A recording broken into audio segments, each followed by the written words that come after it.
Hey guys, जय महाकाल, नमस्ते and सत श्री अकाल। Welcome to your channel MPRM। आशा करती हूँ कि आप सभी स्वस्थ होंगे और अपने एग्जाम के लिए निरंतर तैयारी कर रहे होंगे। हमने ये वाली सीरीज स्टार्ट की है घटना चक्र पुनर्वलोकन की, जो कि भारतीय राज्य व्यवस्था और शासन से संबंधित है। तो चलिए स्टार्ट करते हैं गाइस। यह आपके हर एग्ज़ाम के लिए, जिन भी एग्ज़ाम में GK आता है उन सभी के लिए ज़रूरी है। तो बिना देरी करते हुए करते हैं इसको स्टार्ट। और यदि अभी तक आपने हमारा चैनल सब्सक्राइब नहीं किया है तो पहले गाइस चैनल सब्सक्राइब कीजिए, वीडियो को लाइक कीजिए, कमेंट कीजिए और अपने प्यारे प्यारे फ्रेंड्स के साथ शेयर कीजिए। आज हमारा टॉपिक है मूल अधिकार। नेहरू रिपोर्ट 1928 द्वारा मूल अधिकारों को भारत के संविधान में सम्मिलित करने की आशंका प्रकट की गई थी। भारतीय संविधान में भाग 3 के अंतर्गत अनुच्छेद 12 से 35 में मूल अधिकारों का वर्णन किया गया है, जो कि इस प्रकार है: समानता का अधिकार, दूसरा स्वतंत्रता का अधिकार, तीसरा शोषण के विरुद्ध अधिकार, चौथा धार्मिक स्वतंत्रता का अधिकार, संस्कृति एवं शिक्षा संबंधी अधिकार और संवैधानिक उपचारों का अधिकार। 6 प्रकार की स्वतंत्रता भारतीय संविधान में दी गई है। यह स्वतंत्रता नहीं, कैसे नागरिक मौलिक अधिकार दिए गए हैं। कितने अधिकार दिए गए हैं? 6 दिए गए हैं। तो 6 कौन कौन से होती हैं? पहला समता, स्वतंत्रता, शोषण, 3 हो गया। फिर धार्मिक स्वतंत्रता, संस्कृति एवं शिक्षा संबंधी अधिकार और संवैधानिक उपचार।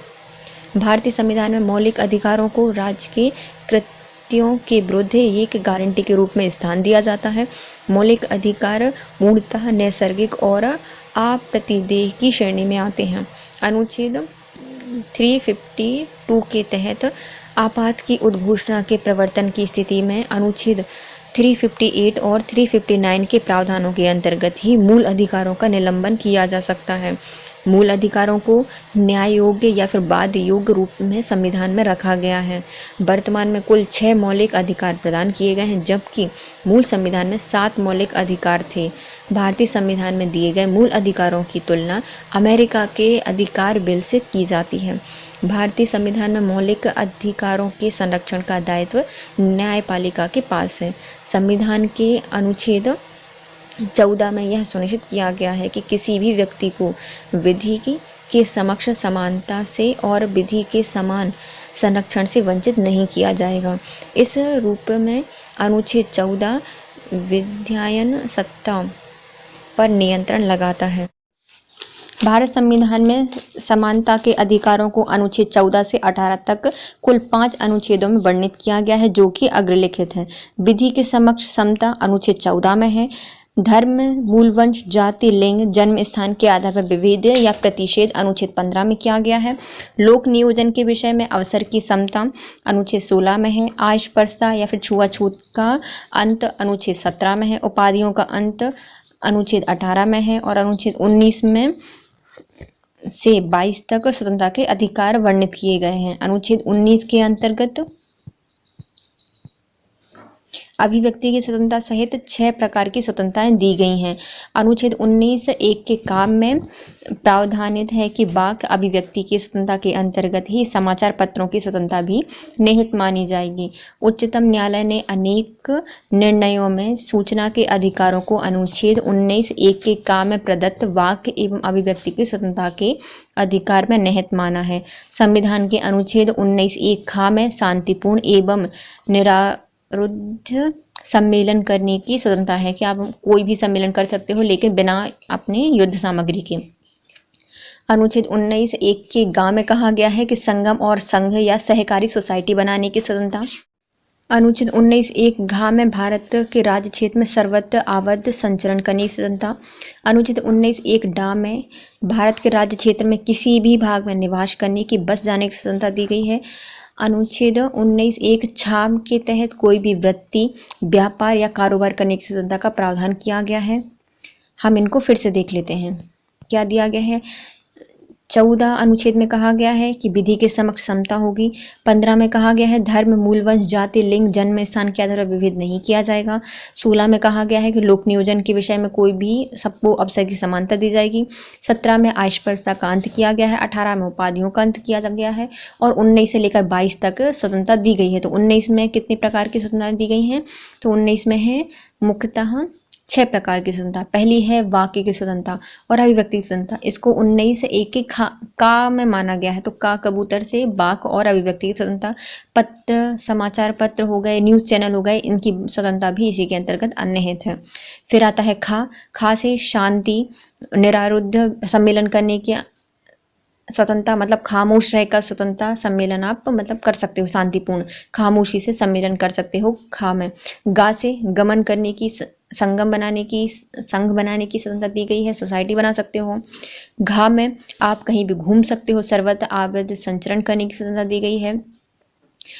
अनुच्छेद 19 डा में कहा गया है कि आप कहीं भी निवास कर सकते हो, अपना डेरा डाल सकते हो, बच जा सकते हो और बच सकते हो। घर बस लगा के रह सकते हो, टापू लगा के रह सकते हो, तंबू बना के रह सकते हो, जहाँ रहना रह सको, तुम्हारी ज़मीन है तो। छा में कहा गया है कि कोई वृत्ति मतलब व्यापार कर सकते हो, कारोबार करने की स्वतंत्रता दी गई है। 44वें संविधान संशोधन 1978 के द्वारा अनुच्छेद 19(1) चा का लोप कर दिया गया। अनुच्छेद 19(1) का से लेकर 19(1) छा तक दी गई विभिन्न स्वतंत्रताओं पर 19(2) के से लेकर 19(6) तक दिए गए विभिन्न आधारों पर निर्बंधन आरोपित किया जा सकता है। मतलब जो 19 में स्वतंत्रता दी गई है, बोलने की, घूमने की, पैसे कमाने की, घर में बस जाने की, इस दी गई हैं संघ बनाने की, संगम बनाने की, सम्मेलन करने की, इनको यदि हमें क्या करना है, निर्बंधन आरोपित करना है, तो हम क्या कर सकते हैं, अनुच्छेद 19(2) से लेकर 19(6) तक इसके नियम इसमें दिए गए हैं। अब आता है अनुच्छेद 20 का संबंध। अपराधों के लिए दोष सिद्धि के संबंध में संरक्षण दिया गया है कि कोई व्यक्ति है उसका दोष सिद्ध हो गया है तो उसके लिए भी संरक्षण दिया गया है।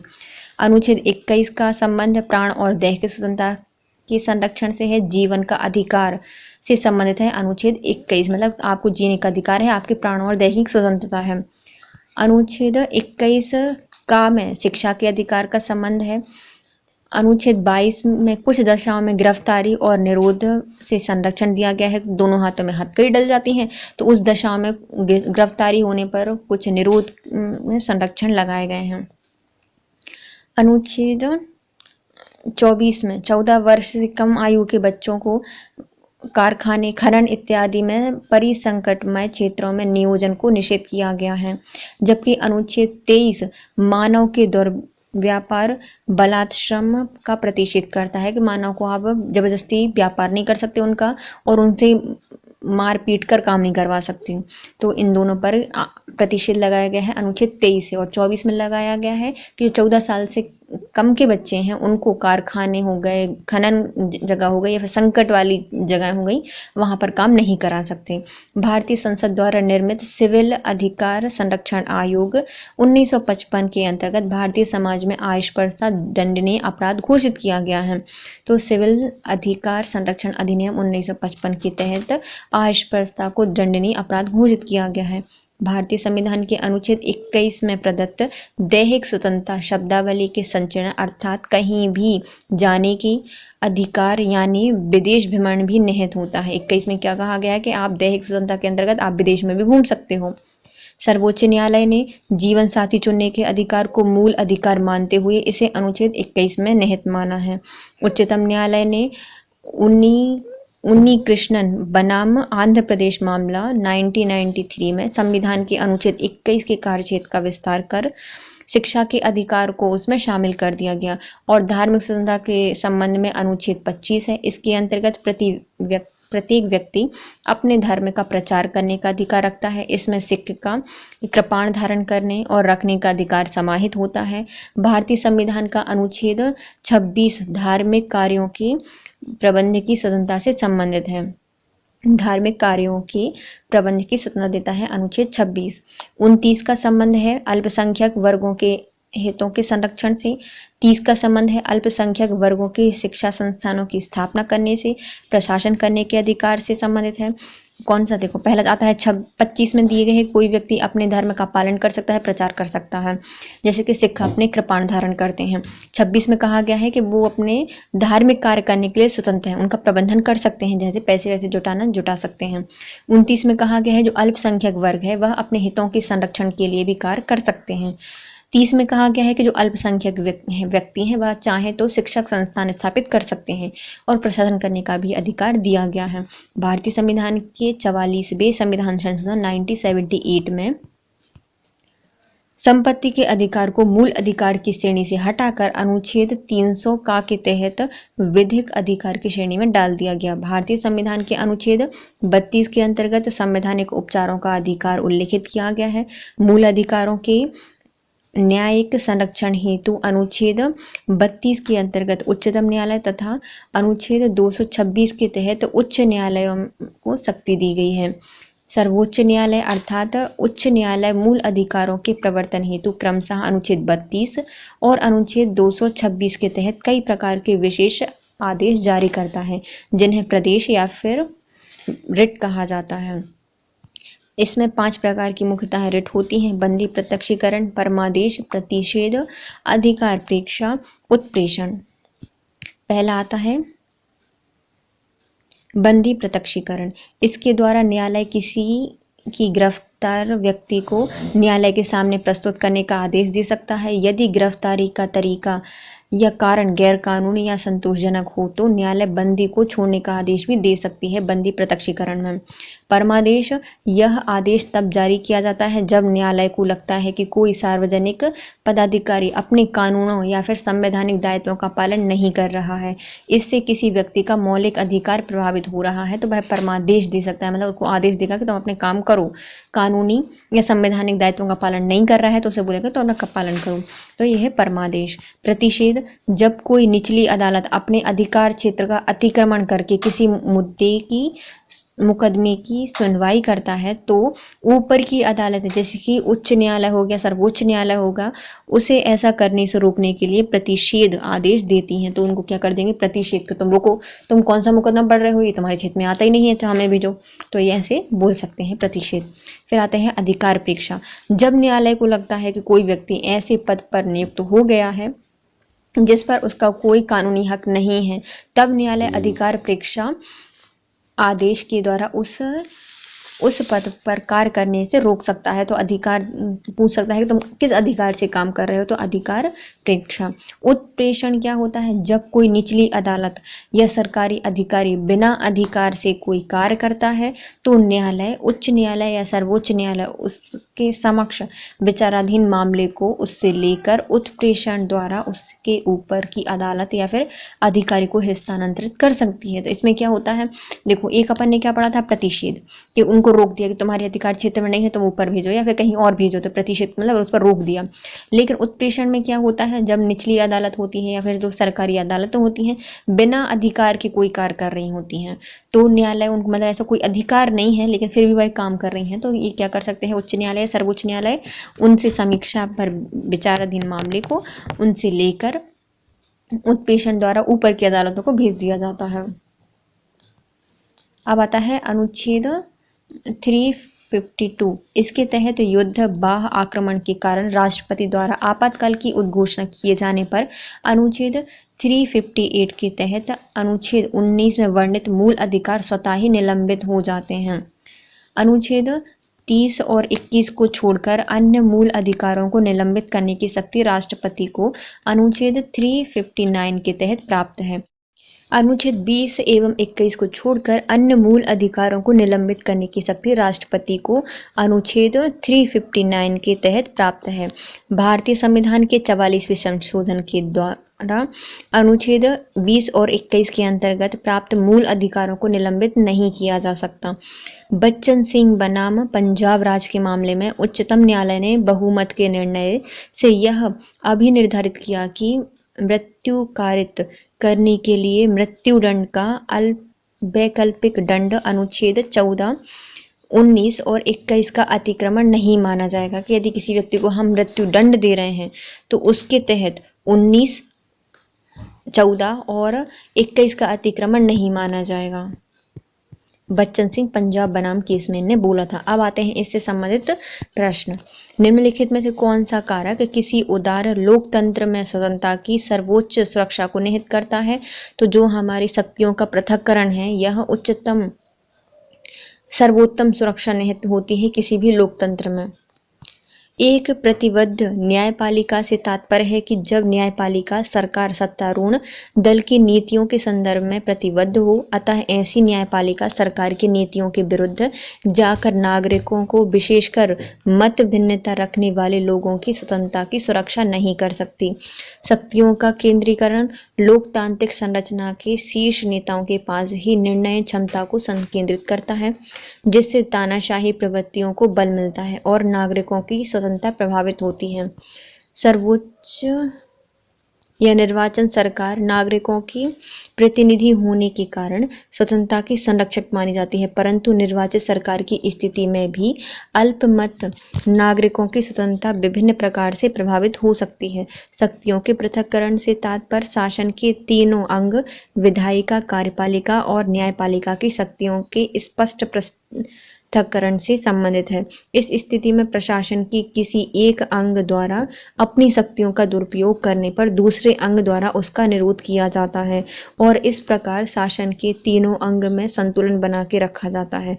अतः तानाशाही प्रवृत्ति की समुचित रूप से रोकथाम संभव है।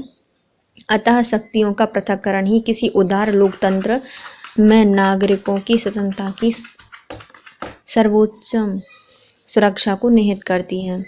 निम्नलिखित में से कौन एक सही है? तो भारतीय संविधान के मूल अधिकारों को सम्मिलित करने के लिए नेहरू रिपोर्ट 1928 ने समर्थन किया था, तो ये सही है। निम्नलिखित में से किस व्यक्ति ने मूल अधिकारों को हमारे लोगों के लिए एक प्रतिज्ञा और सभ्य विश्व के साथ किया गया समझौता कहा था? तो किसने कहा था कि हमारे लोगों के लिए जो मूल अधिकार है वह एक प्रतिज्ञा है, सभ्य विश्व के साथ किया गया एक समझौता है। तो ये कहा है डॉक्टर एस राधाकृष्णन ने। मूल अधिकारों पर संविधान सभा में हुई बहस में भाग लेते हुए डॉक्टर एस राधाकृष्णन ने कहा था कि यह हमारे लोगों के लिए एक प्रतिज्ञा और सभ्य विश्व के साथ किया गया समझौता है। मौलिक अधिकार क्या होते हैं? तो मौलिक अधिकार एक बाध्य योग होते हैं। भारतीय संविधान में सामाजिक आर्थिक एजेंडों को साकारित करने के लिए बाध्य योग और अबाध्य योग दोनों तरह की व्यवस्थाएं समाहित की गई हैं, जिसमें मूल अधिकार बाध्य योग होते हैं और नीति निर्देशक तत्व अबाध्य योग होते हैं। अधिकारों को मूल अधिकार कहा जाता है क्योंकि यह संविधान में उल्लिखित है। पहला नहीं, इसलिए नहीं पता। यह प्रजातांत्रिक है, ये सही है क्योंकि ये प्रजा के लिए दिए गए हैं, तो प्रजा के द्वारा निहित होते हैं, प्रजातांत्रिक, इसलिए इनको मूल अधिकार कहा गया, तो ये दूसरा सही है।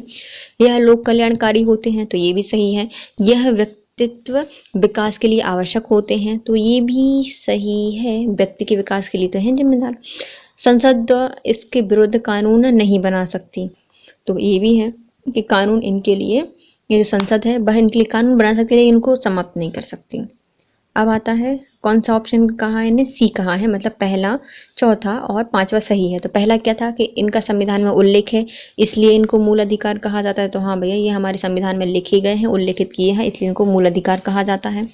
यह प्रजातांत्रिक होता है, तो नहीं, इन्हें नहीं बोला। कौन सा है अब? फोर्थ, यह व्यक्तित्व के विकास के लिए आवश्यक होते हैं, तो ये भी सही है। यह संसद जिसके विरुद्ध कानून नहीं बना सकती, तो संसद इनके विरुद्ध कानून नहीं बना सकती, इसलिए भी इनको क्या कहा जाता है? मूल अधिकार कहा जाता है। स्वतंत्रता संघर्ष के दौरान स्वतंत्रता आंदोलन के नेताओं ने अधिकारों के महत्व को समझा और स्वतंत्रता के बारे में संविधान निर्माण के समय संविधान में अधिकारों का समावेशन करने के लिए उन्हें सुरक्षित करने के उद्देश्य से संविधान में उन्हें अधिकारों की सूचीबद्ध किया। जिन्हें सुरक्षा देनी थी उन्हें मौलिक अधिकारों की संज्ञा दी गई है। यह अधिकार अत्यधिक महत्वपूर्ण है, इसलिए इन्हें संविधान में सूचीबद्ध किया गया है। व्यक्तित्व विकास के लिए ये इतने महत्वपूर्ण है कि संविधान स्वयं यह सुनिश्चित करता है कि सरकार भी इनका उल्लंघन नहीं कर सके। संविधान में मूल अधिकारों का उल्लेख अधिकारों के महत्व को दर्शाता है। इन अधिकारों के अभाव में व्यक्ति के व्यक्तित्व का सर्वोत्तम विकास संभव नहीं हो पाता। संविधान के अनुच्छेद 13 के अंतर्गत यह प्रावधान किया गया है कि किसी भी अध्यादेश या फिर अधिनियम के द्वारा अधिकारों को छीन या समाप्त नहीं किया जा सकता। प्रजातांत्रिक लोक कल्याणकारी अवधारणाएं शासन प्रक्रिया से संबंधित है, ना कि अधिकारों से, अर्थात सी सही होगा। मौलिक अधिकार क्या है? तो मौलिक अधिकार आपात स्थिति में निलंबित किए जा सकते हैं, तो ये सही है। कभी भी निलंबित हो जाते हैं, तो ये गलत है। प्रधानमंत्री के निर्देश से निलंबित होते हैं, तो कोई भी निलंबित नहीं कर सकता। राष्ट्रपति की इच्छा से होते हैं, तो नहीं भैया, सिर्फ आपात की स्थिति में ही निलंबित किए जाते हैं।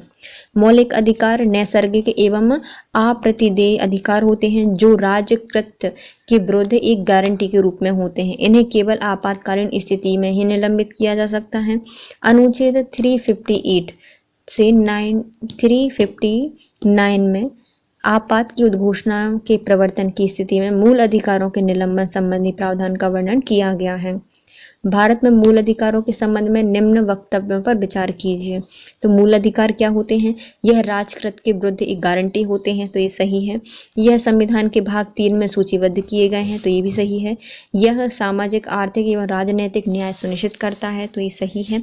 यह संघ राज्य अमेरिका के अधिकारों के बिल की भांति नहीं है, तो ये गलत है, बल्कि संयुक्त राज्य अमेरिका के अधिकारों की भांति है। भारत में मौलिक अधिकार राजकृत के विरुद्ध एक गारंटी होते हैं। इन्हें संविधान के भाग 3 में सम्मिलित किया गया है।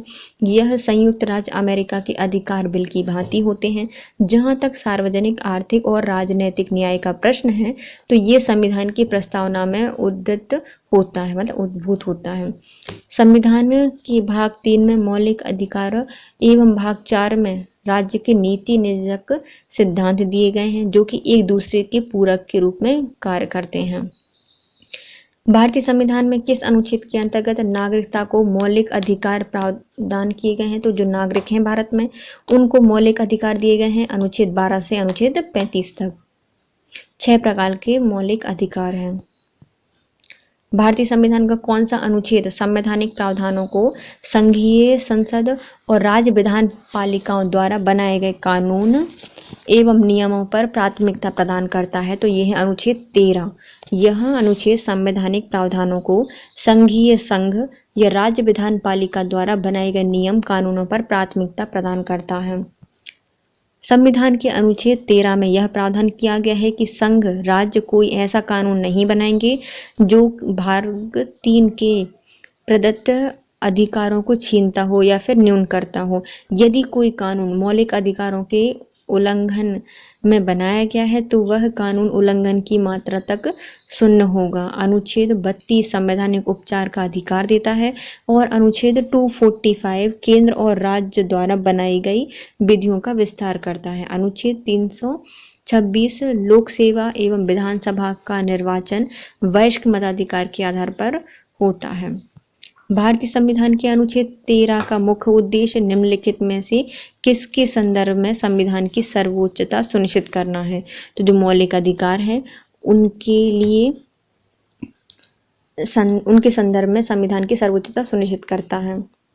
भारतीय संविधान में समता का अधिकार 5 अनुच्छेदों में दिया गया है, तो वो कौन कौन से हैं? तो समता का अधिकार किस में दिया गया है? अनुच्छेद 14 से लेकर अनुच्छेद 18 तक दिए गए हैं। भारतीय संविधान में समता का अधिकार 5 अनुच्छेदों में दिया गया है, जो कि 14 से लेकर 18 तक है। 14 में दी गई है विधि के समक्ष समता। 15 में कहा गया है धर्म, मूलवंश, जाति, लिंग, जन्म स्थान के आधार पर विभेद नहीं किया जाएगा। 16 में दिया गया है लोक नियोजन के विषय में अवसर की समता। 17 में अस्पृश्यता का अंत और 18 में उपाधियों का अंत। समता का अधिकार संविधान के किस अनुच्छेद के अंतर्गत आता है? तो समता का अधिकार अनुच्छेद 14 में दिया गया है।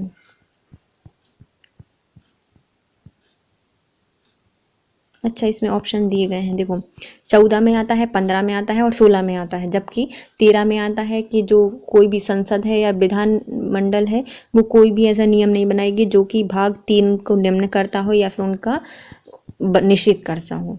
तो ये 13 में कहा गया है, जबकि 14 में, 15 में और 16, 17, 18 में समता के अधिकार दिए गए हैं।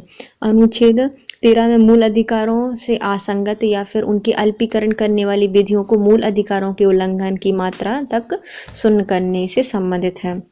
भारतीय संविधान के निम्नलिखित अनुच्छेदों में से कौन विधायन सत्ता पर पूर्ण नियंत्रण रखता है? तो विधायन सत्ता पर पूर्ण नियंत्रण कौन रखता है? तो अनुच्छेद 14 रखता है। कौन सा? अनुच्छेद 14। संविधान का अनुच्छेद 14 विधायन सत्ता पर नियंत्रण करता है। यह उपबंध करता है कि किसी व्यक्ति को विधि के समक्ष समता से या विधि के समान संरक्षण से वंचित नहीं किया जाएगा। प्रत्येक व्यक्ति, चाहे वह नागरिक हो या विदेशी हो, सब पर यह कानून लागू होता है। निम्नलिखित में से भारत के संविधान का कौन सा अनुच्छेद कानून के समक्ष समानता से संबंधित है? तो कानून के समक्ष समानता देता है हमारा अनुच्छेद 14। संविधान के किस अनुच्छेद में कानून का समान संरक्षण है? तो कानून के समान और समक्ष संरक्षण और स्वतंत्रता दी गई है, समता दी गई है अनुच्छेद 14 में। कानून को लागू करने के मामले में कोई विधान जो किसी कार्यपालक या प्रशासनिक अधिकारियों को अनिर्देशित या फिर अनियमित विवेकाधिकार देता है, भारत के संविधान के निम्नलिखित अनुच्छेदों में से किसका उल्लंघन करता है? तो कोई भी विधान है जो कि कार्यपालिका या फिर प्रशासनिक अधिकारियों को अनिर्देशित एवं अनियंत्रित अधिकार देता है, विवेकाधिकार, तो वह किस अनुच्छेद का उल्लंघन करेगा? तो 14 का। संविधान के अनुच्छेद 14 में कहा गया है कि भारत के राज्य क्षेत्रों के कोई भी व्यक्ति जो कि विधि के समक्ष समता से या फिर विधियों के समान संरक्षण से वंचित नहीं रहेगा। वह विधि के शासन या फिर रूल ऑफ लॉ का मूल तत्व है, जिसका तात्पर्य है कि सभी के लिए एक कानून, सभी के लिए एक न्यायतंत्र होगा। अतः कानून को लागू करने के मामले में कोई विधान जो किसी कार्यपालिका प्रशासनिक अधिकारियों को अनिर्देश एवं अनियंत्रित विवेकाधिकार देता है, तो वह संविधान के अनुच्छेद 14 के तहत अभिहित विधि के शासन का उल्लंघन करता है। विधि का नियम या कानून का अधिराज का मतलब क्या होता है? तो सभी के लिए एक कानून और सभी के लिए एक न्यायतंत्र विधि का कानून या कानून का अधिराज होता है। विधि का कानून या शासन, विधि का अधिराज्य का तात्पर्य होता है कि सभी के लिए एक कानून, सभी के लिए एक न्यायतंत्र, सभी के शासन का सामान्य अर्थ यह है कि देश के कानून के समक्ष सभी नागरिक समान होते हैं, अतः कोई भी नागरिक कानून से ऊपर नहीं होता। साथ ही कानून किसी व्यक्ति के साथ धर्म, जाति, लिंग के आधार पर विभेद नहीं कर सकता। भारतीय संविधान में मौलिक अधिकारों के तहत अनुच्छेद 14 में विधि के समक्ष समता एवं विधियों के समान संरक्षण का अधिकार प्रदान करता है। धर्म आदि के आधार पर विभेद का प्रतिषेध भारत के संविधान के अनुच्छेद 15 एक मौलिक अधिकार है, जिसे किसके अधीन वर्गीकृत किया गया है? तो इसको वर्गीकृत किया गया है समता के अधिकार के अंतर्गत। अनुच्छेद 15 के अनुसार धर्म, मूल वंश, जाति, लिंग, जन्म स्थान के आधार पर विभेद का प्रतिषेध एक मौलिक अधिकार है, जिसे समता के अधिकार के अंतर्गत वर्गीकृत किया जाता है। अनुच्छेद 14 से अनुच्छेद 18 तक के अधिकार समता के अधिकार में सम्मिलित हैं। मद्रास राज्य बनाम दोराय राजन 1951 के मुकदमे में भारतीय सर्वोच्च न्यायालय के निर्णय की परिणाम स्वरूप निम्नलिखित में से किस मौलिक अधिकारों को संशोधित किया गया था? भेदभाव के विरुद्ध अधिकार के लिए संशोधित किया गया था। मद्रास राज्य बनाम दोराय राजन 1951 में संशोधित किया गया था किसको? भेदभाव के विरुद्ध अधिकार को। मद्रास राज्य बनाम चंपकम दोराय राजन 1951 के मुकदमे में सर्वोच्च न्यायालय के निर्णय के परिणाम स्वरूप भेदभाव के विरुद्ध अधिकार अनुच्छेद 15 को संशोधित किया गया था। इसमें संविधान पहला संशोधन संविधान 1951 की धारा 2 द्वारा अनुच्छेद 15(4) जोड़ा गया था और इसके तहत सार्वजनिक एवं शैक्षिक दृष्टि से पिछड़े वर्गों की उन्नति के लिए अनुसूचित जाति, अनुसूचित जनजाति के लिए राज्य द्वारा विशेष उपबंध कर सकने हेतु प्रावधान किए गए थे। अनुच्छेद 15 में चौथा पार्ट जोड़ा गया था। अनुच्छेद 14 में 15 में 4 जोड़ा गया था, चौथा भाग। संविधान के किस अनुच्छेद के अंतर्गत शैक्षणिक संस्थानों में, जिसमें गैर सरकारी, गैर अनुदान प्राप्त भी शामिल हैं, अन्य पिछड़ा, अनुसूचित जाति, अनुसूचित जनजाति हेतु आरक्षण की सुविधा प्रदान की गई है? तो अनुच्छेद 15 के 5 में जो ऐसी संस्थान, शैक्षणिक संस्थान जहां पर सरकारी या गैर सरकारी है, गैर अनुदान प्राप्त है, वहां पर भी सरकारी में तो मिलता है इनके लिए आरक्षण, लेकिन गैर सरकारी में पिछड़ा वर्ग SC ST के लिए आरक्षण की बात कही गई है अनुच्छेद 15 के 5 में। संविधान के अनुच्छेद 15(5) के अंतर्गत शैक्षणिक संस्थानों में जिनमें गैर सरकारी या गैर अनुदान प्राप्त है उनमें ओबीसी, एससी और एसटी के लिए आरक्षण की सुविधा की गई है। संविधान के किस अनुच्छेद के अंतर्गत ओबीसी अन्य पिछड़ा वर्ग आयोग को आरक्षण के प्रावधान दिए गए हैं? तो पिछड़ा वर्ग के लिए अनुच्छेद 15 के 4 में और 16 के 4 में दिए गए हैं। तो ओबीसी को कहाँ कहाँ आरक्षण है? 15 के 4 में और 16 के 4 में अनुच्छेद में दिए गए हैं। भारतीय संविधान के अनुच्छेद 15(4) और 16(4) के प्रावधानों के अनुसार ओबीसी के लिए राज्य की सेवाओं में आरक्षण का प्रावधान किया गया है।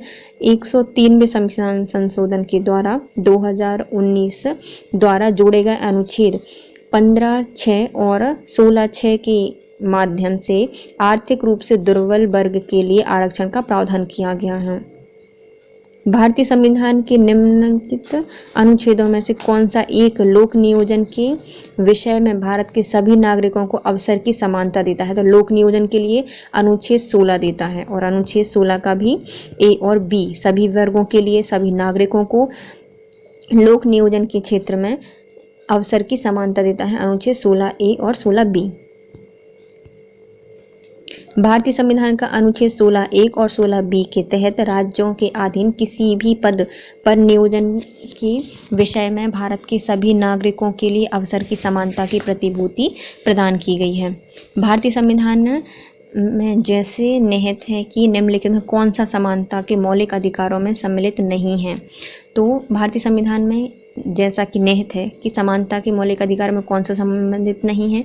तो कानून के समक्ष समानता दी गई है, सामाजिक समानता है, अवसर की समानता है, लेकिन आर्थिक समानता की बात नहीं की गई है। कानून के समक्ष समानता अनुच्छेद 14 के तहत दी गई है, सामाजिक समानता अनुच्छेद 15 के तहत और अवसर की समानता का प्रावधान अनुच्छेद 16 के तहत किया गया है और आर्थिक समानता का अधिकार नहीं दिया गया है। सामाजिक, आर्थिक, राजनीतिक क्षेत्र में समान आधार निर्मित करने के उद्देश्य से राज्य असमान लोगों के लिए भिन्न व्यवहार कर सकता है। तो ये कथन ई कहता है। कारण क्या है? तो समान लोग में विधि समान होगी और समान रूप से प्रसारित हो जाएगी। तो ये भी सही है, मतलब ए और आर दोनों सही हैं और आर ए का सही स्पष्टीकरण करता है। तो ए फिर से पढ़ लेते हैं, क्या कहता है?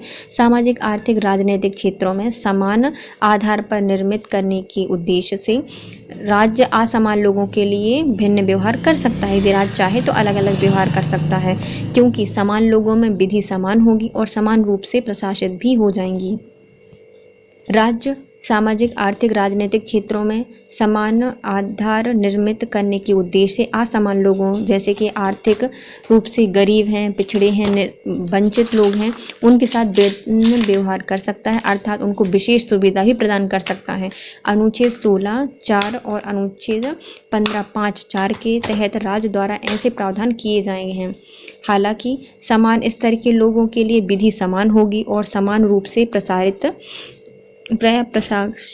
की जाएगी। अनुच्छेद 14 के तहत विधि के समक्ष समानता की बात की गई ही है और यह बात इस अच्छे से प्रकट करता है। आर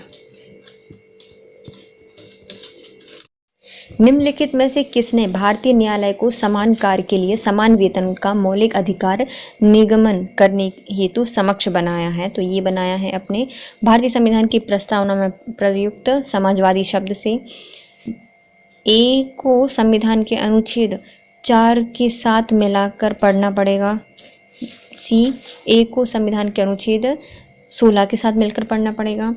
और डी क्या कहता है? ए, बी, सी सभी को मिलकर पढ़ना पड़ेगा। तो सभी सही हैं। सर्वोच्च न्यायालय ने रणधीर सिंह बनाम भारत संघ बाद 1982 में यह अभी निर्धारित किया था कि अनुच्छेद 14 एवं अनुच्छेद 16 को संविधान की प्रस्तावना तथा अनुच्छेद 39 डी के प्रकाश में अर्थ नियत करते हुए समान कार्य के लिए समान वेतन का सिद्धांत इस अनुच्छेद में निष्कर्षणीय है। अतः इसको संगत वर्गीकृत एवं असंगत वर्गीकृत पर आधारित असमान वेतनमानों के मामले में उच्च ढंग से लागू किया जा सकता है। भारतीय संविधान की प्रस्तावना में प्रयुक्त समाजवाद शब्द को निम्नलिखित में से अनुच्छेद के साथ जोड़कर या मिलाकर पढ़ने से सर्वोच्च न्यायालय को समान कार्य के लिए समान वेतन को मौलिक अधिकार परिभाषित करने की शक्ति प्राप्त है। तो ये है हमारे अनुच्छेद 14 और अनुच्छेद 16 के साथ मिलाकर पढ़ने से। भारतीय संविधान के किस प्रावधान द्वारा अस्पृश्यता का उन्मूलन किया गया है? तो अनुच्छेद 17 में अस्पृश्यता का उन्मूलन किया गया है। भारतीय संविधान के अनुच्छेद 17 द्वारा अस्पृश्यता का उन्मूलन किया गया है। इस अनुच्छेद में कहा गया है कि अस्पृश्यता का अंत किया जाएगा और उसका किसी भी रूप से आचरण निषिद्ध किया जाएगा। अस्पृश्यता से उपजी किसी निर्योग्यता को लागू करना अपराध होगा जो विधि के अनुसार दंडनीय होगा। भारतीय संविधान का कौन सा अनुच्छेद अस्पृश्यता का उन्मूलन करता है और किसी भी रूप से उसके आचरण का निषेध करता है? तो अनुच्छेद 17। भारतीय संविधान के निम्नलिखित में से किस अनुच्छेद के द्वारा अस्पृश्यता की समाप्ति है? तो अनुच्छेद 17 में अस्पृश्यता की समाप्ति है। भारतीय संविधान के अनुच्छेद 17 का संबंध किससे है? तो अस्पृश्यता के उन्मूलन से है। भारतीय संविधान का छुआछूत उन्मूलन संबंधित है अनुच्छेद 17 से। अनुसूचित जाति, अनुसूचित जनजाति को किस अनुच्छेद के अंतर्गत मौलिक सामाजिक, आर्थिक, राजनीतिक और सांस्कृतिक अधिकार दिए गए हैं? तो जनजातियों के लिए मौलिक सामाजिक, आर्थिक, राजनीतिक और सांस्कृतिक अधिकार दिए गए हैं अनुच्छेद 17 के तहत। भारतीय संविधान के भाग 3 में वर्णित मौलिक अधिकारों के तहत अनुच्छेद 17 के अंतर्गत अस्पृश्यता का अंत और इसका किसी भी रूप में संचरण निषेध घोषित किया गया है।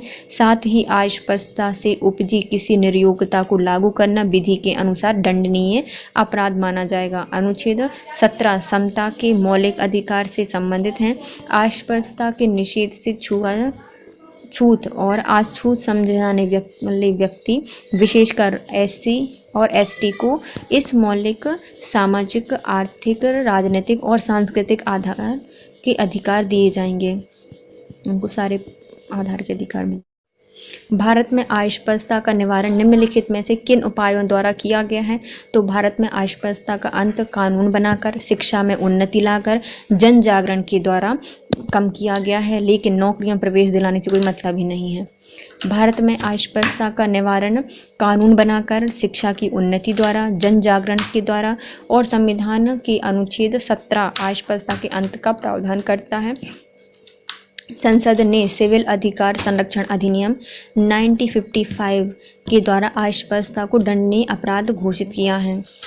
निम्नलिखित 2 कथन बताइए जिनमें से कथन A तथा B कारण बताता है। तो कथन A क्या कहता है कि अस्पृश्यता संरचनात्मक हिंसा का सबसे खराब स्वरूप है। ये तो सही है। अब कारण क्या कहता है कि अस्पृश्यता के चलन के आधार पर धार्मिक स्वीकृत है, और इसमें हमें कथन बताना है तो कारण भी सही है कि अस्पृश्यता के जो चलन का आधार है वह क्या है? धार्मिक स्वीकृति है। तो दोनों ही कारण सही हैं और R एक ही सही व्याख्या भी करता है।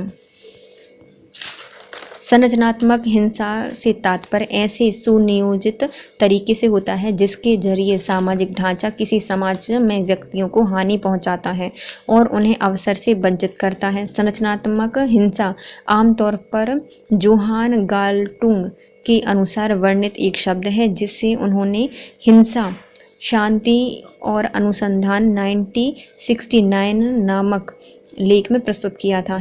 संरचनात्मक हिंसा के कुछ उदाहरण इस प्रकार दिए गए हैं जैसे कि प्रजातिवाद, नस्लवाद, कामुकता, वर्गीकरण, अस्पृश्यता आदि। अस्पृश्यता ऐसे आम बोलचाल में छुआछूत भी कहा जाता है। जाति व्यवस्था एक अत्यंत घृणित पहलू है जो कि धार्मिक और कर्मकांडीय दृष्टि से शुद्धता और अशुद्धता के मापने पर सबसे नीचे माने जाने वाली जाति के सदस्यों के विरुद्ध अत्यंत कठोर सामाजिक दंड का विधान करता है और अस्पृश्यता को इसी कारण धार्मिक स्वीकृति भी प्राप्त है।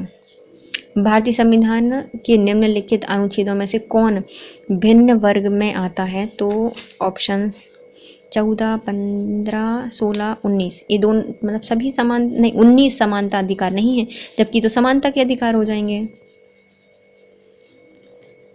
अनुच्छेद 19 अन्य से भिन्न माता है क्योंकि यह स्वतंत्रता के अधिकार का वर्णन करता है, जबकि जो 3 अनुच्छेद हैं 14, 15, 16 यह समता के अधिकार का वर्णन करते हैं। इस दृष्टि से जो 19 है वो अलग हो जाएगा। भारतीय संविधान में स्वतंत्रता का अधिकार 4 अनुच्छेदों में दिया गया है, तो वो कौन कौन से हैं? तो 19 से लेकर 22 तक अनुच्छेद में स्वतंत्रता का अधिकार वर्णित किया गया है। भारतीय संविधान का भाग 3 के तहत अनुच्छेद 19 से 22 तक स्वतंत्रता का अधिकार प्रदान किया गया है। अनुच्छेद 19 में भाषण एवं अभिव्यक्ति की स्वतंत्रता समेत 6 प्रकार की स्वतंत्रताएं प्रदान की गई हैं। अनुच्छेद 19 में अपराध के लिए दोष सिद्ध के संबंध में संरक्षण दिया गया है। अनुच्छेद 21 में प्राण एवं दैहिक स्वतंत्रता का संरक्षण है।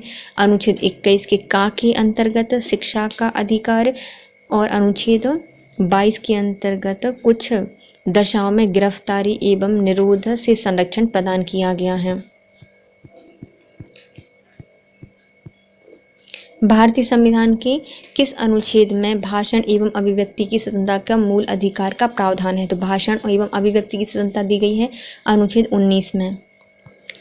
भारत के संविधान का निम्नलिखित में से कौन सा अनुच्छेद प्रेस की स्वतंत्रता की बात करता है? तो अनुच्छेद 19। भारतीय संविधान में प्रत्यक्ष रूप से प्रेस की स्वतंत्रता का उल्लेख नहीं है, लेकिन अनुच्छेद 19(1) का के अंतर्गत वाक स्वतंत्रता एवं अभिव्यक्ति स्वतंत्रता के अधिकार में न्यायालय द्वारा इसको निहित माना जाता है। भारतीय संविधान का कौन सा अनुच्छेद प्रेस की स्वतंत्रता को आश्वासित करता है? तो प्रेस की स्वतंत्रता बताती है कौन सा? अनुच्छेद 19।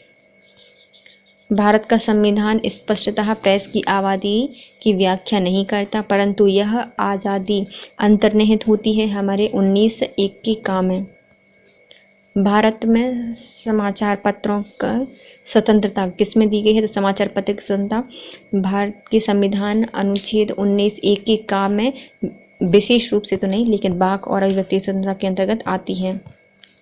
उच्चतम न्यायालय की व्यवस्था अनुसार निजी भवन के ऊपर राष्ट्रीय झंडे को फहराना किस डैश के तहत हर नागरिक का मौलिक अधिकार है? तो अनुच्छेद 19(1) का के तहत हर व्यक्ति अपने निजी भवन के ऊपर झंडा फहरा सकता है। नवीन जिंदल बनाम भारत संघवाद में दी गई उच्चतम न्यायालय की व्यवस्था के अनुसार निजी भवन के ऊपर राष्ट्रीय झंडे को फहराना अभिव्यक्ति की प्रतीक होता है, जो भारतीय संविधान के अनुच्छेद 19(1) का में निहित किया गया है, एक मौलिक अधिकार है। स्वतंत्रता के अधिकार के भाग के रूप में निम्नलिखित में कौन सा बिना हथियार के शांतिपूर्ण ढंग से इकट्ठा होने की स्वतंत्रता के अंतर्गत नहीं आता? तो घेराव अफसर जो अपना कर्तव्य नहीं निभाते, तो ये भैया शांतिपूर्ण तो कहीं से नहीं होता। बिना हथियारों के शांतिपूर्ण ढंग से तो इकट्ठा हो नहीं रहे हैं। घिराव करना किसी अफसर का, तो भैया वो तो किसी बुरे इरादे से कर रहे हैं, तो ये इसके अंतर्गत नहीं आता। जबकि शांतिपूर्ण इकट्ठा होना, एकत्रित जनता जिसके हथियार नहीं जिनको हथियार नहीं रखने चाहिए, इस अधिकार के अभ्यास पर राज्य कानून बनाकर तर्कपूर्ण प्रतिबंध भी लगा सकता है। अनुच्छेद 19(1) के खा में शांतिपूर्ण निरारुद्ध सम्मेलन करने की स्वतंत्रता दी गई है। अनुच्छेद 19(3) में शांतिपूर्ण और निरारुद्ध सम्मेलन की स्वतंत्रता के अधिकार के प्रयोग पर भारत की प्रभुता, अखंडता एवं लोक व्यवस्था के हितों में युक्तियुक्त निर्बंधन आरोपित करने वाली विधि बनाने की राज्य को शक्ति दी गई है। निम्नलिखित में से किस आधार के कारण नागरिकों की विचार अभिव्यक्ति की स्वतंत्रता पर प्रतिबंध नहीं लगाया जा सकता? तो किस आधार पर नहीं लगाया जा सकता? भारत की संप्रभुता पर लगाया जा सकता है, लोक व्यवस्था पर लगाया जा सकता है, न्यायपालिका का अवमानना पर लगाया जा सकता है, लेकिन अवांछनीय आलोचना पर नहीं लगाया जा सकता। वो तो अपन हर कोई करता है। भारतीय संविधान के 19(2) के तहत नागरिकों की विचार अभिव्यक्ति की स्वतंत्रता पर भारत की संप्रभुता, अखंडता, राज्य की सुरक्षा, विदेशी राज्यों से मैत्रीपूर्ण संबंध, लोक व्यवस्था, शिष्टाचार, सदाचार के हितों में तथा अदालत की अवमानना, मानहानि और किसी अपराध के उद्दीपन के आधार पर युक्तियुक्त प्रतिबंध लगाया जा सकता है। भारतीय गणराज्य के संविधान का कौन सा अनुच्छेद व्यक्ति की प्राण एवं दैहिक स्वतंत्रता के संरक्षण से संबंधित है? तो प्राण और दैहिक स्वतंत्रता है हमारे अनुच्छेद 21 में। भारतीय गणराज्य के संविधान का अनुच्छेद 21 प्राण की व्यक्ति की प्राण एवं दैहिक की स्वतंत्रता का संरक्षण करता है। इस अनुच्छेद के अनुसार किसी व्यक्ति को उसके प्राण एवं दैहिक स्वतंत्रता से विधि द्वारा स्थापित प्रक्रिया के अनुसार ही वंचित किया जाएगा, अन्यथा नहीं। अनुच्छेद 19 वाक् स्वतंत्रता आदि विषयक कुछ अधिकारों का संरक्षण है। अनुच्छेद 20 अपराधों के लिए दोष सिद्धि के संबंध में संरक्षण देता है। अनुच्छेद 22 कुछ दिशाओं में गिरफ्तारी और निरोध से संरक्षण से संबंधित है। भारतीय संविधान के किस अनुच्छेद में विधि की सम्यक प्रक्रिया के सिद्धांत को सम्मिलित किया गया है? तो विधि की सम्यक प्रक्रिया के सिद्धांत को सम्मिलित किया गया है अनुच्छेद 21 में। अनुच्छेद 21 में प्रयुक्त विधि द्वारा स्थापित प्रक्रिया पदावधि या पदावली को उसी अर्थ में प्रयुक्त किया जाता है जिस अर्थ में अमेरिका संविधान में सम्यक विधि प्रक्रिया शब्दावली का प्रयोग किया गया है। भारतीय संविधान का कौन सा अनुच्छेद व्यक्ति की विदेशी यात्रा के अधिकार को संरक्षण प्रदान करता है? तो अनुच्छेद 21। सतवंत सिंह बनाम असिस्टेंट पासपोर्ट ऑफिसर, नई दिल्ली, AIR 1967 और मेनका गांधी बनाम भारत संघ, AIR 1978 के मामले में यह अभी निर्धारित किया गया कि अनुच्छेद 21 में प्रयुक्त दैहिक स्वतंत्रता शब्दावली में संचरण का अर्थात इच्छा अनुसार कभी भी कहीं भी जाने का अधिकार है, जिसमें विदेश भ्रमण भी शामिल है। निम्नांकित में से किन्हें सर्वोच्च न्यायालय ने मौलिक अधिकार के रूप में मान्यता दी है? तो किनको सर्वोच्च न्यायालय ने मौलिक अधिकार के रूप में मान्यता दी है? तो अवसर का अधिकार है, विदेश में यात्रा करने का अधिकार है, समान कार्य के लिए समान वेतन का अधिकार है, उपयुक्त सभी। चमेली सिंह बनाम उत्तर प्रदेश राज्य, 1995 बाद में कहा गया था कि आशय का अधिकार अनुच्छेद 21 के अंतर्गत मूल अधिकार होगा। न्यायालय के अनुसार इसमें वह घर सम्मिलित होता है जहां पर वह गरिमापूर्ण जीवन जी सके। सतवंत सिंह बनाम असिस्टेंट पासपोर्ट ऑफिसर, नई दिल्ली तथा मेनका गांधी बनाम भारत संघ वादों में दिए गए निर्णयों के अनुसार विदेश यात्रा का अधिकार अनुच्छेद 21 के अंतर्गत मूल अधिकार है। समान कार्य के लिए समान वेतन यद्यपि संविधान के अनुच्छेद 39 घ के तहत राज्य के नीति निर्देशक तत्वों का भाग है।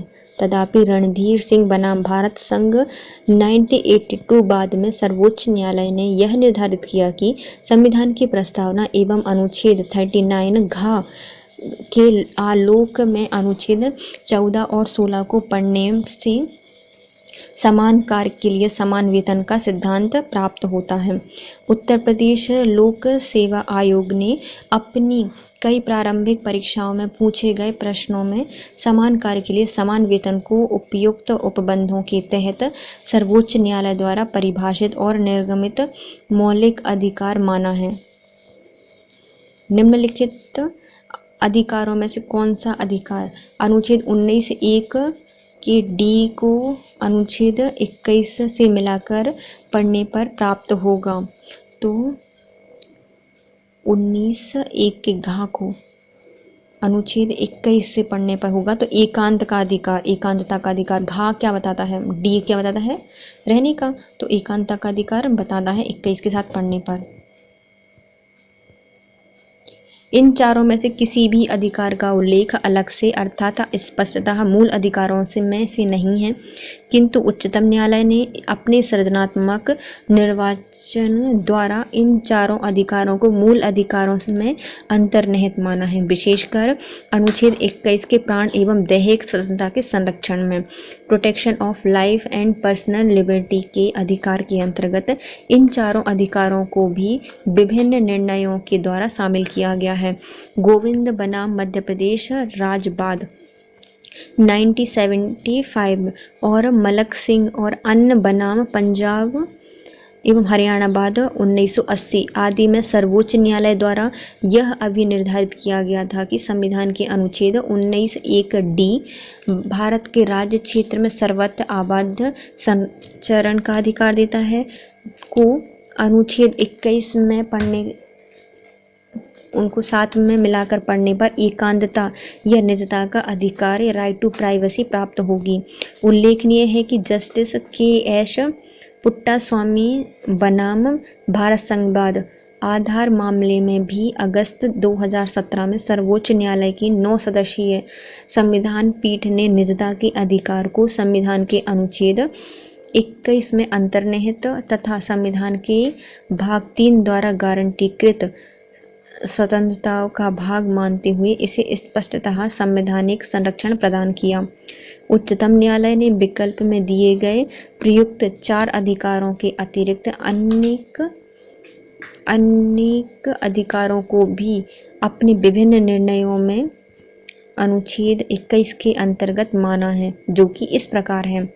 पहला, 1 में कहा गया है अच्छे पर्यावरण का अधिकार, शीघ्र विचारण का अधिकार, विधिक सहायता का अधिकार, एकांत कारावास के विरुद्ध अधिकार, पैर में डंडा बेड़ी डालने के विरुद्ध अधिकार, फांसी में विलंब के विरुद्ध अधिकार, अभिरक्षा में हिंसा के विरुद्ध अधिकार, पीने योग्य शुद्ध जल का अधिकार, अच्छी सड़क का अधिकार, प्रतिष्ठा का अधिकार, एक चिकित्सा द्वारा घायल को चिकित्सीय सहायता, कार्यस्थल पर महिलाओं के लैंगिक उत्पीड़न के विरुद्ध अधिकार। निजता के अधिकार को जीवन एवं अभिव्यक्ति स्वतंत्रता के आधार पर के अंतर्भूत भाग के रूप में संरक्षित किया गया है। भारत के संविधान में निम्नलिखित में से किस में उपयुक्त कथन सही एवं उचित ढंग से अर्थित होता है? मतलब व्यक्ति की जीवन एवं अभिव्यक्ति स्वतंत्रता किस में दी गई है? अनुच्छेद 21 में। ऑप्शन सी, अनुच्छेद 21 के भाग एवं भाग 3 में गारंटी दी गई है और स्वतंत्रताएं दी गई हैं। जो प्रयुक्त कथन है वह अनुच्छेद 21 और भाग 3 में गारंटी दी गई है, स्वतंत्रता के अंतर्गत सही एवं समुचित ढंग से अर्थित होता है।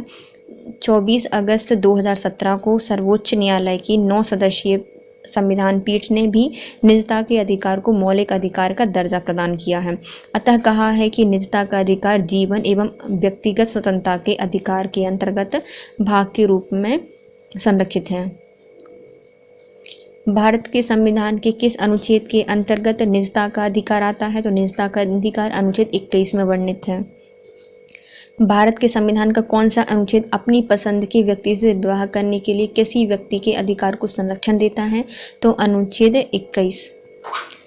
27 मार्च 2018 को गैर सरकारी संगठन शक्ति वाहिनी बनाम भारत संघवाद में उच्चतम न्यायालय ने जीवन साथी चुनने के अधिकार को मूल अधिकार मानने और उन्हें अनुच्छेद 21 में निहित माना है। मौलिक अधिकार है।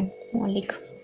निम्नलिखित में से संविधान के अनुच्छेद 21 के दायरे में कौन नहीं आता? तो 21 के दायरे में मृत्युदंड नहीं आती, जबकि एक चिकित्सक द्वारा घायल को चिकित्सीय सहायता देना, कार्यस्थल पर महिलाओं का लैंगिक उत्पीड़न, पानी की गुणवत्ता को दूषित करना, ये सब अनुच्छेद 21 के दायरे में नहीं आते। मतलब आते हैं लेकिन मृत्युदंड नहीं आता। जगमोहन सिंह बनाम स्टेट ऑफ उत्तर प्रदेश के मामले में सर्वोच्च न्यायालय की 5 सदस्यीय पीठ ने मृत्युदंड को अनुच्छेद 21 का उल्लंघनकारी मानने से मना कर दिया और स्पष्ट किया कि मृत्युदंड अनुच्छेद 21 के दायरे में नहीं आता। निम्नलिखित में से कौन एक अधिकार राष्ट्रीय आपातकाल तक भी समाप्त एवं सीमित नहीं किया जा सकता? निम्नलिखित में कौन सा एक अधिकार है जो कि राष्ट्रीय आपातकाल तक में भी समाप्त या सीमित नहीं किया जा सकता? तो हमारा देश के किसी भाग में निवास या बसने की स्वतंत्रता अनुच्छेद 19 में दी गई है, जो कि जैसे ही आपातकाल लगता है तो 19 समाप्त हो जाता है। व्यक्तिगत स्वतंत्रता एवं जीवन का अधिकार भी उसी में दिया गया और ये भी समझा जाता है। नहीं, व्यक्तिगत स्वतंत्रता और जीवन का अधिकार जो हमारा 21 है ये नहीं ज़्यादा, तो 20 का सही हो जाएगा। 44वें संविधान संशोधन 1978 के बाद अनुच्छेद 21 में प्रदत्त प्राण एवं दैहिक स्वतंत्रता का मौलिक अधिकार जीवन का अधिकार राष्ट्रीय आपातकाल की स्थिति में भी समाप्त या सीमित नहीं हो सकता। ज्ञातव्य है कि यदि राष्ट्रीय आपातकाल युद्ध या बाह्य आक्रमण के आधार पर घोषित होता है तो सभी मौलिक अधिकार स्थगित किए जा सकते हैं, परंतु अनुच्छेद 21 और 20 अपराधों के लिए दोष सिद्धि के संबंध में संरक्षण को स्थगित नहीं किया जा सकता। दूसरी ओर यदि सशस्त्र विद्रोह के कारण आपातकाल घोषित हुआ है तो अनुच्छेद 21 और अनुच्छेद 20 के साथ अनुच्छेद 19 वाक स्वतंत्रता विषयक सभी अधिकारों का संरक्षण भी जीवित रहता है। अनुच्छेद 358 और अनुच्छेद 19 द्वारा दिए गए मूल अधिकारों के निलंबन से संबंधित है, जबकि अनुच्छेद 359 मूल अधिकारों के निलंबन, अनुच्छेद 20 और 21 द्वारा प्रदत्त अधिकारों को छोड़कर से संबंधित है। देखो, दो प्रकार से निलंबित किए जाते हैं हमारे मौलिक अधिकार। तो पहला कौन सा है? 358। इससे जो हमारा अनुच्छेद 19 है वो निलंबित किया जाता है, लेकिन जो 359 है उससे मूल अधिकारों को निलंबित किया जाता है, जो कि कौन से हैं? मतलब सारे मूल अधिकार निलंबित हो जाते हैं, लेकिन 21 और 20 को छोड़कर। उच्चतम न्यायालय के किस मामले के निर्णय के कारण संविधान के अनुच्छेद 21 के कार्यक्षेत्र का विस्तार करके शिक्षा के अधिकार को उसमें सम्मिलित किया गया है? तो अनुच्छेद 21 में जो शिक्षा का अधिकार है वो सम्मिलित किया गया है उन्नी कृष्णन बनाम आंध्र प्रदेश बात के द्वारा। उच्चतम न्यायालय ने वर्ष 1993 में 14 वर्ष तक की आयु के बच्चों के लिए निःशुल्क शिक्षा के अधिकार के रूप में उन्नी कृष्णन और अन्य बनाम आंध्र प्रदेश राज्य और अन्य बाद में यही कहा था कि इस देश के नागरिकों को शिक्षा का मौलिक अधिकार प्राप्त है। यह अधिकार अनुच्छेद 21 से निकला है और हालांकि यह एक निष्पक्ष या निरपेक्ष अधिकार नहीं है, इसकी विषय वस्तु मापदंडों को अनुच्छेद 45 और 41 के आलोक में भी निर्धारित करना पड़ेगा। 41 और 45 में भी इसको क्या करना पड़ेगा? निर्धारित करना पड़ेगा। वर्ष 6 की आयु से 14 वर्ष की आयु के बीच के बच्चों के लिए शिक्षा का अधिकार किस में दिया गया है? तो नीति निर्देशक सिद्धांतों में है, मूल अधिकारों में है। तो मूल अधिकार है, 6 से 14 वर्ष तक के बच्चों के लिए शिक्षा का अधिकार मूल अधिकार है। 86वां संविधान संशोधन 2002 के द्वारा प्राथमिक शिक्षा को मूल अधिकार माना जाएगा। इसके द्वारा संविधान के भाग 3 में नया अनुच्छेद 21 का जोड़ा गया है, जिसके अनुसार राज्य में 6 से 14 वर्ष की आयु के सभी बालकों हेतु निःशुल्क एवं अनिवार्य शिक्षा की व्यवस्था करेगा। साथ ही अनुच्छेद 45 के संशोधित निर्देश तत्व के अनुसार राज्य 6 वर्ष तक की आयु पूर्ण करने तक सभी बच्चों को आरंभिक शिशुत्व, देखरेख और शिक्षा उपलब्ध कराने का प्रयत्न करेगा। इसी अनुक्रम में शिक्षा का अधिकार अधिनियम 2009 संसद द्वारा पारित किया जाएगा, जो तत्व संबंधी संविधान संशोधन के साथ 1 अप्रैल 2010 से प्रभावी हुआ। शिक्षा का अधिकार मानव अधिकार भी है। सूचना का अधिकार भी मानव अधिकार की सार्वभौमिक घोषणा का भाग है। सर्वोच्च न्यायालय के निर्णयों के अनुसार सूचना का अधिकार भारतीय संविधान के अनुच्छेद 19(1) के का में उल्लिखित वाक एवं अभिव्यक्ति की स्वतंत्रता में निहित है, हालांकि यह संविधान में उल्लिखित नहीं है। भारतीय संविधान में संशोधन करके शिक्षा का अधिकार कब जोड़ा गया था? तो 1 अप्रैल 2010 को। निम्नलिखित में कौन सा एक मानव अधिकार भारतीय संविधान के अंतर्गत मौलिक अधिकार भी होगा? तो शिक्षा का अधिकार मानव अधिकार भारतीय संविधान के अंतर्गत एक मौलिक अधिकार भी है। कथन ए, राज्य 6 से 14 वर्ष तक के सभी बच्चों को निःशुल्क एवं अनिवार्य शिक्षा प्रदान करेगा। तो ये सही है, कारण एक प्रजातांत्रिक समाज में शिक्षा का अधिकार मानव अधिकार के रूप में विकास के अधिकार की व्यवस्था के लिए अपरिहार्य है। कारण इसलिए शिक्षा देनी पड़ेगी। तो आर और ये दोनों सही हैं और आर ए का सही स्पष्टीकरण भी करता है। संविधान का भाग 3 के अनुच्छेद 21 का के अनुसार राज्य 6 से 14 वर्ष तक के सभी बच्चों को निःशुल्क एवं अनिवार्य शिक्षा प्रदान करेगा। शिक्षा का अधिकार एक महत्वपूर्ण मानव अधिकार भी है। एक प्रजातांत्रिक समाज में यह मानव अधिकार के रूप में विकास के अधिकार की व्याख्या के लिए अपरिहार्य है। व्यक्तित्व के विकास के लिए भी शिक्षा अनिवार्य है। भारत के संविधान में शोषण के विरुद्ध अधिकार द्वारा निम्नलिखित में से कौन से परिकल्पित हैं? तो शोषण के विरुद्ध कौन सा अधिकार है? मानव देह का व्यापार एवं बंधुआ मजदूर या बेगारी का निषेध, तो ये सही है। अस्पृश्यता उन्मूलन, तो ये तो समता के अधिकार है, तो ये गलत हो जाएगा। अल्पसंख्यकों के हितों का संरक्षण, ये भी गलत है। कारखानों और खानों में बच्चों के नियोजन का निषेध, ये सही है, मतलब पहला और चौथा सही है। भारतीय संविधान के भाग 3 में मौलिक अधिकारों के अंतर्गत अनुच्छेद 23 और 24 के तहत शोषण के विरुद्ध अधिकारों का उल्लेख किया गया है। अनुच्छेद 23 के तहत मानव के दुर्व्यापार एवं बलात्श्रम का प्रतिषेध किया गया है। अनुच्छेद 24 के तहत कारखानों आदि में बालकों के नियोजन का प्रतिषेध किया गया है।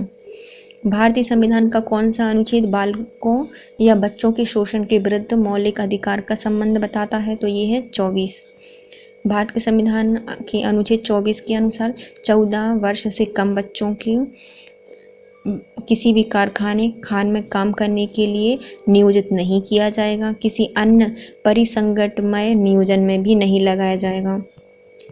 भारत के संविधान का अनुच्छेद 24 जोखिमपूर्ण कार्यों से संबंधित कारखानों में बालकों के नियोजन को निषेध करता है। ऐसा निषेध क्या है? तो यह एक पूर्ण निषेध होता है। भारत के संविधान का अनुच्छेद 24 जोखिमपूर्ण कार्यों से संबंधित कारखानों में बालकों के नियोजन का पूर्ण निषेध करता है। इस अनुच्छेद के अनुसार 14 वर्ष से कम आयु के किसी बालक को किसी कारखाने खान में काम करने के लिए नियोजित नहीं किया जाएगा। किसी अन्य परिसंगठनमय नियोजन में भी नहीं लगाया जाएगा। भारत के संविधान के अंतर्गत कौन सा अनुच्छेद कारखानों में बालकों के नियोजन का प्रतिषेध करता है? तो अनुच्छेद 24।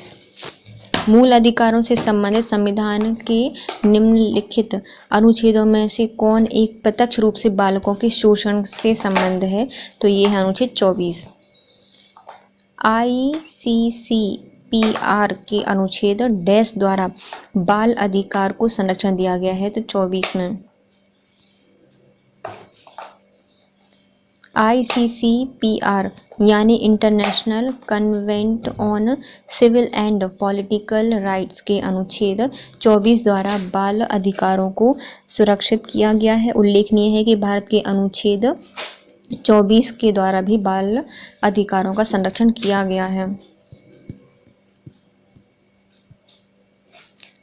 संविधान का कौन सा अनुच्छेद दोष सिद्धि के संबंध में अभियुक्तों को दोहरे दंड या फिर स्व अभिशासन से संरक्षण प्रदान करता है? तो दोष सिद्धि में संरक्षण प्रदान करता है अनुच्छेद 20।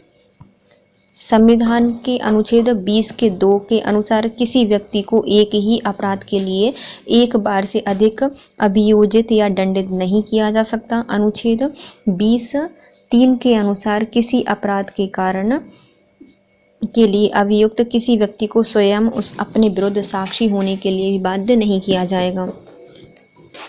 किस अपराध के अभियुक्त को स्वयं अपने विरुद्ध गवाही बनाने के बाध्य नहीं किया जाएगा।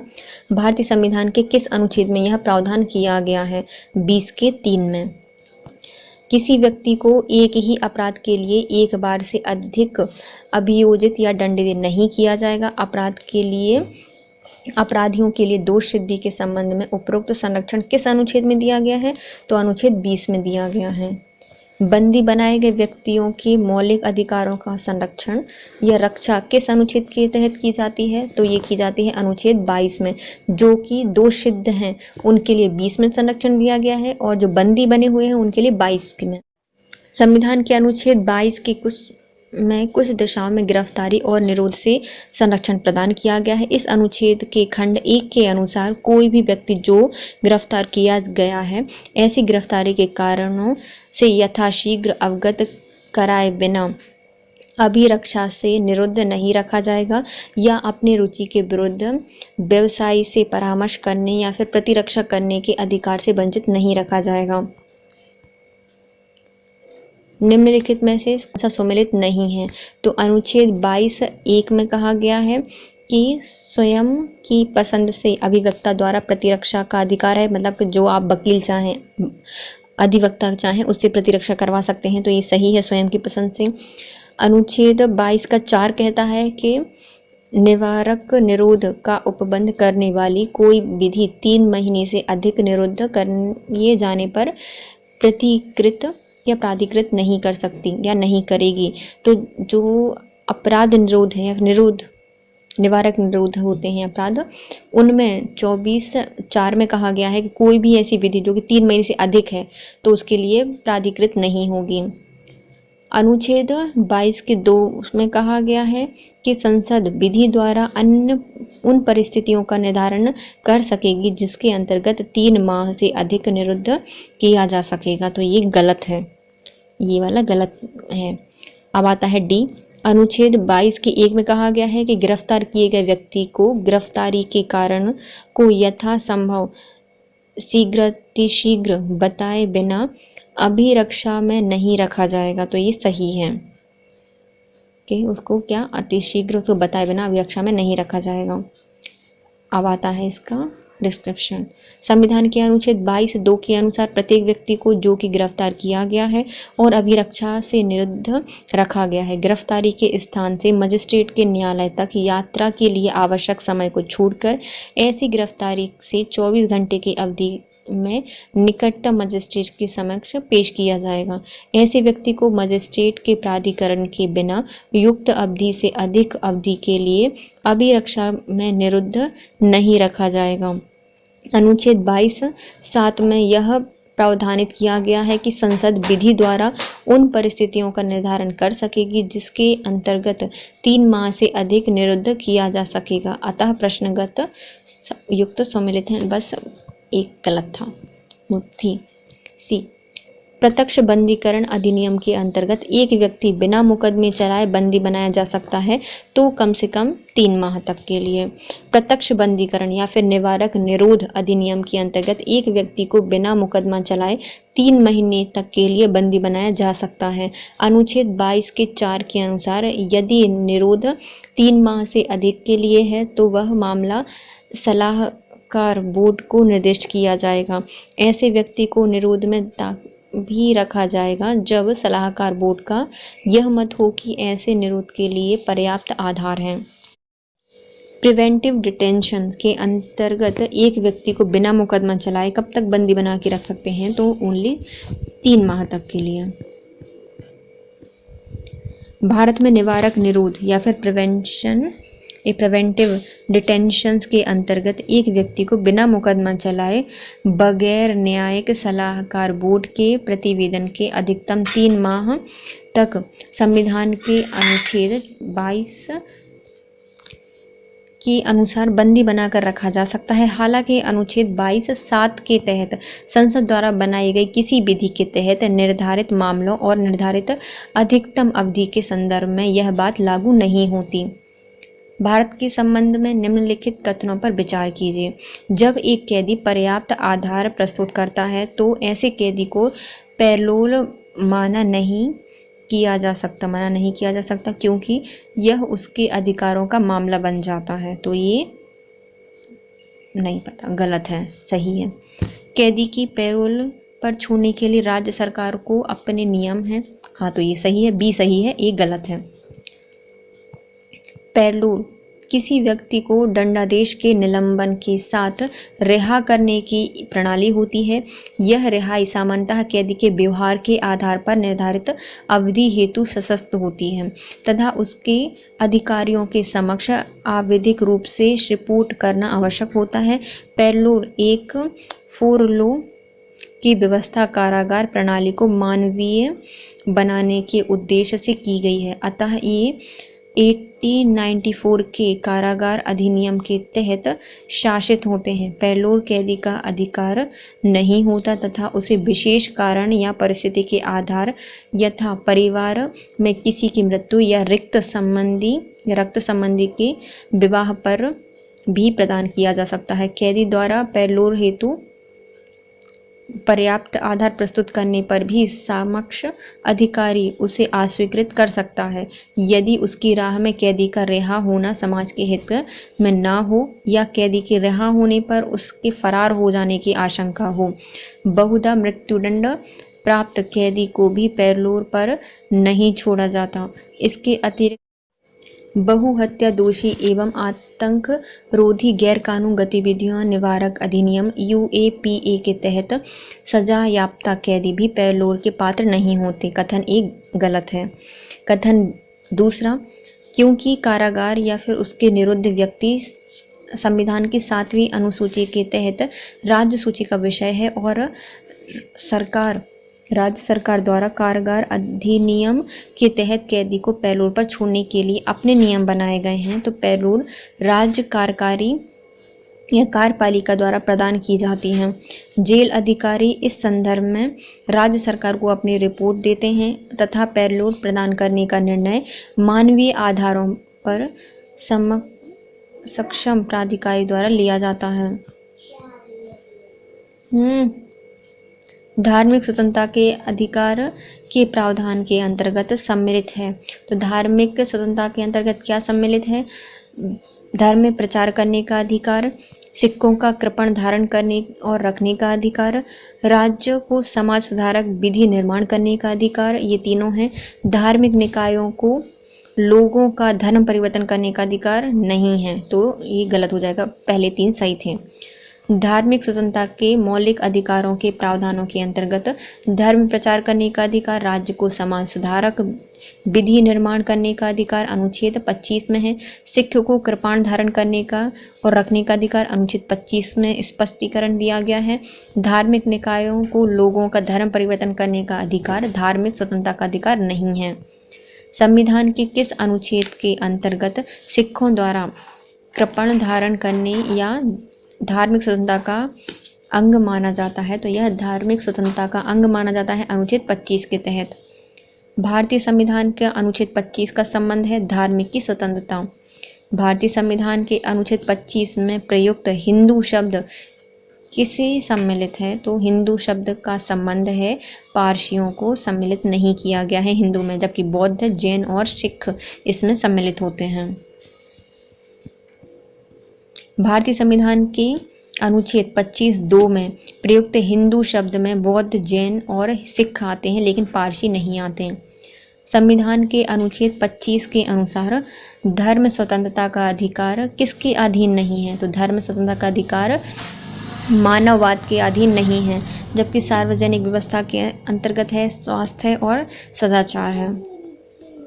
संविधान के अनुच्छेद 25(a) के अनुसार लोक व्यवस्था, सदाचार एवं स्वास्थ्य के उपबंधों के अधीन रहते हुए सभी व्यक्तियों को अंतःकरण की स्वतंत्रता का, धर्म का अबाध्य रूप से मानने, आचरण करने एवं प्रचार करने का समान अधिकार दिया गया है, अतः इसे मानववाद सम्मिलित नहीं है। निम्नलिखित में से अनुच्छेद 26 में धार्मिक कार्यों के प्रबंध की स्वतंत्रता पर क्या प्रतिबंध लगाया गया है?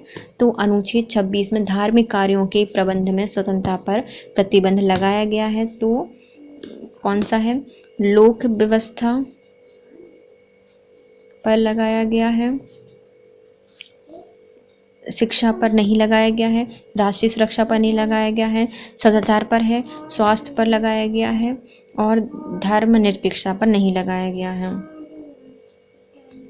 किन पिन पर लगा है? तो लोक व्यवस्था पर लगा है।